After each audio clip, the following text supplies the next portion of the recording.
अच्छा, तो हर क्लिक, हर स्ट्रीम, हर मैसेज जो भी भेजा जाता है वो डिजिटल शाराओं की एक बिल्कुल पोशीदा दुनिया से गुजरता है।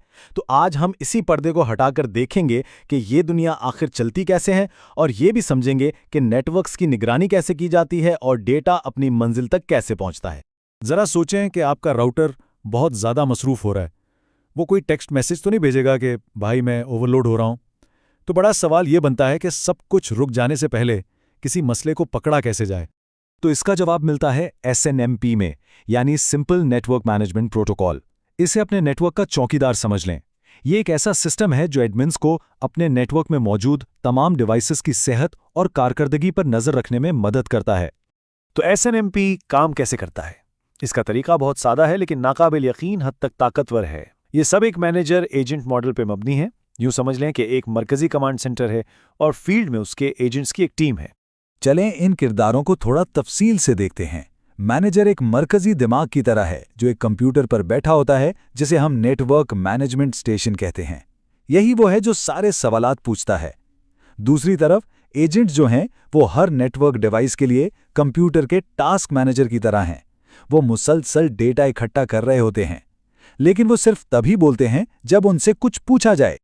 तो आम हालात में बातचीत बिल्कुल सीधी सादी होती है। मैनेजर एक SNMP गेट दरख्वास्त भेजता है, जैसे भाई इस राउटर का मौजूदा CPU इस्तेमाल क्या है। एजेंट वो मालूमात हासिल करता है और SNMP गेट रिस्पॉन्स के साथ जवाब दे देता है। ये एक मामूली की हेल्थ चेकअप की तरह है। लेकिन जब कुछ गैर मुतवक्के तौर पर गलत हो जाए तो क्या होता है? क्या एडमिन को बस गेट दरखास्तें भेजते रहना होगा इस उम्मीद पर कि कोई मसला पकड़ में आ जाए? यह तो बहुत ही गैर मौसर तरीका होगा। यहीं पर थ्रेशहोल्ड्स यानी हदें काम आती हैं। बिल्कुल इसी तरह जैसे मोबाइल डेटा प्रोवाइडर हमें खबरदार करता है जब हम अपनी हद का 90% इस्तेमाल कर लेते हैं, SNMP को भी ऐसा ही करने के लिए सेट किया जा सकता है। कहा जा सकता है कि अगर इस राउटर का CPU इस्तेमाल 60% से ज़्यादा हो जाए तो मुझे एक अलर्ट भेजो। और इसी अलर्ट को SNMP ट्रैप कहा जाता है। ये एक ऐसा पैगाम है जो एजेंट मैनेजर को बगैर पूछे भेजता है। मैनेजर को मालूमात के लिए पूछने की ज़रूरत नहीं। अगर कोई पहले से तयशुदा हद पार हो जाती है तो एजेंट फ़ौरन एक ट्रैप पैगाम भेजता है। ये नेटवर्क के लिए एक फ़ाल हंगामी इंतबाही निज़ाम की तरह काम करता है।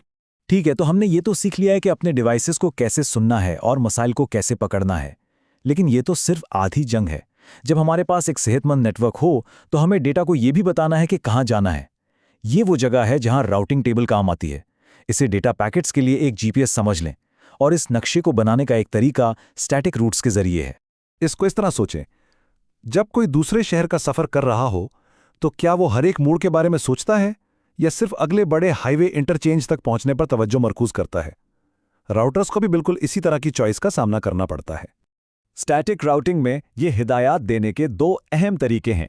एक है रिकर्सिव राउट, जो कहता है अपनी मंजिल तक पहुंचने के लिए अगले बड़े इंटरचेंज की तरफ बढ़ो, ये अगला हॉप बताता है। दूसरा है डायरेक्टली कनेक्टेड राउट, जो ज्यादा बराह रास्त है, जैसे कि अपनी मंजिल तक पहुंचने के लिए यहां से इस मखसूस एग्जिट से निकलो। अब इन दो तरीकों के दरमियान इंतखाब सिर्फ कोई पसंद नापसंद की बात नहीं है। ये एक बहुत अहम फैसला है जिसके कारकर्दगी पर हकीकी असरात मुरतब होते हैं। ये सादगी के मुकाबले में कारकर्दगी का एक खेल है। ये स्लाइड इस समझौते को बहुत अच्छे से वाज़े करती है।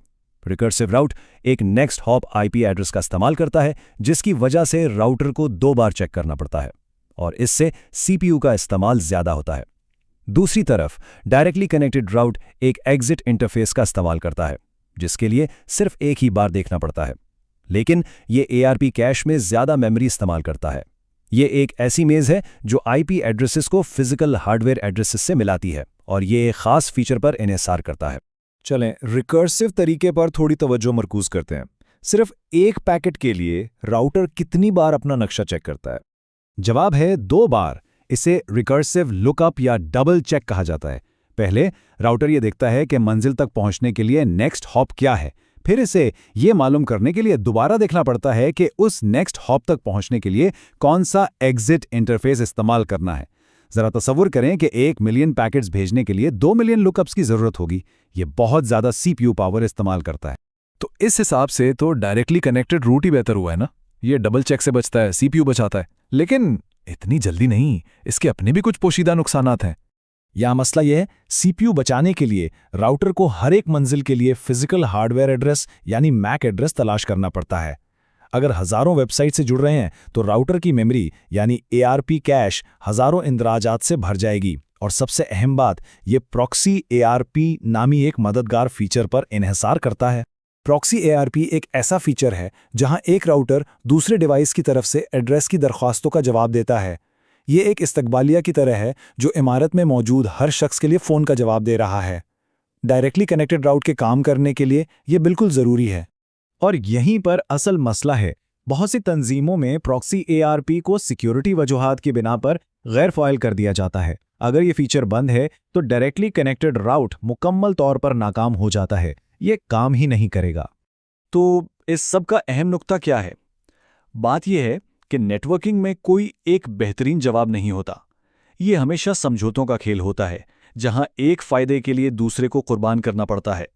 तो इंतखाब इस पर आ जाता है, रिकर्सिव राउट, सीपीयू का ज़्यादा इस्तेमाल लेकिन मेमोरी का कम इस्तेमाल, क्योंकि उसे सिर्फ नेक्स्ट हॉप के लिए एक एआरपी एंट्री की ज़रूरत होती है। और डायरेक्टली कनेक्टेड राउट, सीपीयू का कम इस्तेमाल लेकिन मेमोरी का बहुत ज़्यादा इस्तेमाल और एक ऐसे फीचर पर इन्हिसार करता है जो शायद बंद हो। आखिर में ये इस सवाल पर आकर ठहरता है, किसी भी नेटवर्क के लिए क्या एक सुस्त दिमाग यानी ज़्यादा सीपीयू जो काबिल एतमाद हो बेहतर है, या एक बड़ी यादाश्त यानी ज़्यादा मेमोरी जो एक गैर यकीनी फीचर पर मुनहसिर हो? ये वो तवाज़ुन है जिसका सामना नेटवर्क एडमिन्स हर रोज़ करते हैं।